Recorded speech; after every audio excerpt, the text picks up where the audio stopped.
शहरमा बसेर पनि पानी बत्तीको चाहिँ असुविधा नहुने ठाउँमा र सस्तो रेटमा अहिले पोखरा महानगरपालिका भित्रै लालपूर्जा पोखराले घडेरीहरू चाहिँ बुकिङ खुल्ला गरेको छ।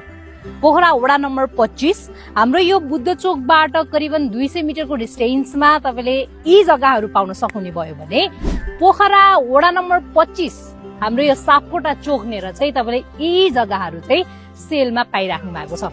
जसको प्राइसको कुरा गर्नुहुन्छ भने बुद्ध चोकको तपाईले हातको 3 लाखको दरले पाउन सक्नुहुने भयो भने यो सापकोटा चोकको चाहिँ हातको 4 लाखको दरले चाहिँ त्यसमा पनि बजेट मिलाउने तरिकाले घडेरीहरू पाइराख्नु भएको छ। पानी बत्ती सबैको सुविधा हुन्छ। बस्ती मजाले बसिसकेको मेन हाइवेबाट दुईटै जग्गाको डिस्टेन्स चाहिँ करिबन 200 मिटरको डिस्टेन्स छ। एकदमै राम्रा छन् घडेरीहरू। चट्टै हिमालय रेन्ज पनि देखिन्छ यी घडेरीहरूबाट। इच्छुक हुनुहुन्छ, साइट भिजिट गर्न चाहनुहुन्छ अथवा चाहिँ यसको थप जानकारी दिन चाहनुहुन्छ भने माथि दिएको कन्ट्याक्ट नम्बरमा कल गर्नु है त।